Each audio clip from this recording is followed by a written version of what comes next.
तीन मछलियां पंचतंत्र की कहानी। एक नदी के किनारे उसी नदी से जुड़ा एक बड़ा जलाशय था। जलाशय में पानी गहरा होता है, इसलिए उसमें काई तथा मछलियों का प्रिय भोजन जलीय सूक्ष्म पौधे उगते हैं। ऐसे स्थान मछलियों को बहुत रास आते हैं। उस जलाशय में भी नदी से बहुत सी मछलियां आकर रहती थी। अंडे देने के लिए तो सभी मछलियां उस जलाशय में आती थी। वह जलाशय लंबी घास व झाड़ियों द्वारा घिरा होने के कारण आसानी से नजर नहीं आता था। उसी में तीन मछलियों का झुंड रहता था। उनके स्वभाव भिन्न थे। अन्ना संकट आने के लक्षण मिलते ही संकट टालने का उपाय करने में विश्वास रखती थी। प्रत्यु कहती थी कि संकट आने पर ही उससे बचने का यत्न करो। यद्दी का सोचना था कि संकट को टालने या उससे बचने की बात बेकार है, करने कराने से कुछ नहीं होता। जो किस्मत में लिखा है वह होकर रहेगा। एक दिन शाम को मछुआरे नदी में मछलियां पकड़कर घर जा रहे थे। बहुत कम मछलियां उनके जालों में फंसी थी।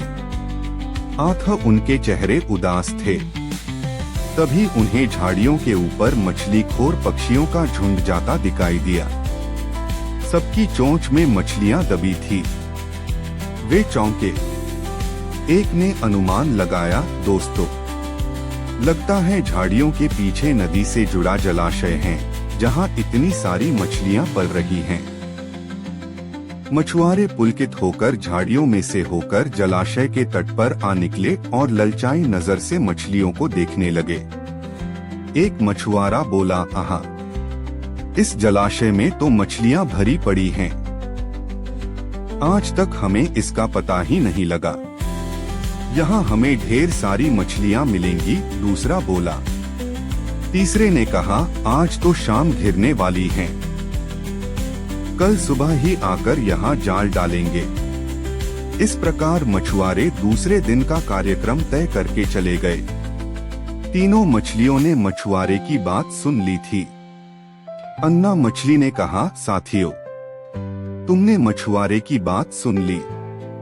अब हमारा यहाँ रहना खतरे से खाली नहीं है।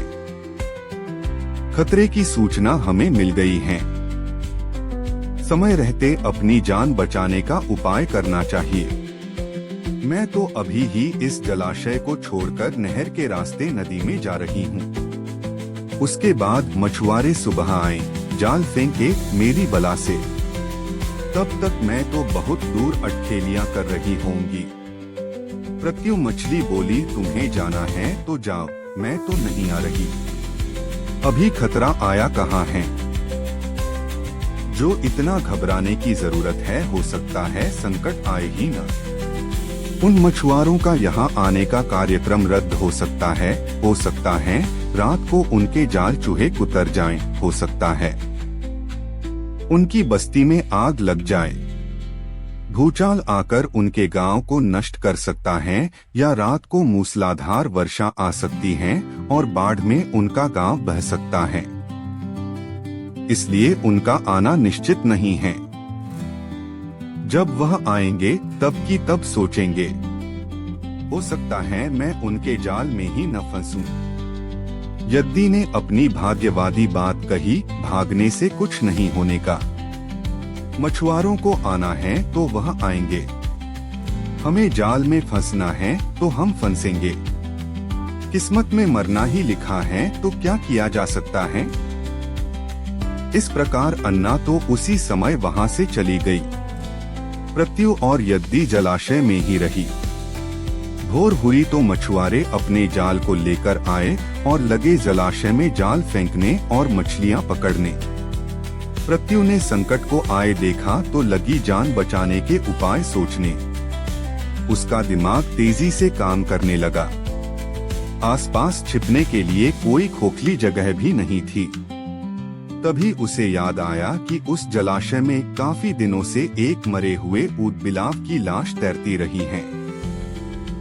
वह उसके बचाव के काम आ सकती है। जल्दी ही उसे वह लाश मिल गई। लाश सड़ने लगी थी। प्रत्यु लाश के पेट में घुस गई और सड़ती लाश की सड़ांध अपने ऊपर लपेटकर बाहर निकली। कुछ ही देर में मछुआरे के जाल में प्रत्यु फंस गई। मछुआरे ने अपना जाल खींचा और मछलियों को किनारे पर जाल से उलट दिया। बाकी मछलियां तो तड़पने लगी, परंतु प्रत्यु दम साधकर मरी हुई मछली की तरह पड़ी रही। मछुआरे को सड़ांध का भभका लगा तो मछलियों को देखने लगा। उसने निश्चल पड़ी प्रत्यु को उठाया और सूंघा, आ, यह तो कई दिनों की मरी मछली है, सड़ चुकी है। ऐसे बड़बड़ाकर बुरा सा मुंह बनाकर उस मछुआरे ने प्रत्यु को जलाशय में फेंक दिया। प्रत्यु अपनी बुद्धि का प्रयोग कर संकट से बच निकलने में सफल हो गई थी। पानी में गिरते ही उसने गोता लगाया और सुरक्षित गहराई में पहुंचकर जान की खैर मनाई। यद्दी भी दूसरे मछुआरे के जाल में फंस गई थी और एक टोकरे में डाल दी गई थी। भाग्य के भरोसे बैठी रहने वाली यद्दी ने उसी टोकरी में अन्य मछलियों की तरह तड़प कर प्राण त्याग दिए। सीख, भाग्य भी उन्हीं का साथ देता है जो कर्म में विश्वास रखते हैं और कर्म को प्रधान मानते हैं। भाग्य के भरोसे हाथ पर हाथ रखकर बैठे रहने वाले का विनाश निश्चित है। इस प्रकार की कथा, रोचक कहानियाँ और सुविचार सुनने के लिए कृपया आप अपने इस YouTube चैनल को लाइक, शेयर और सब्सक्राइब करें। धन्यवाद।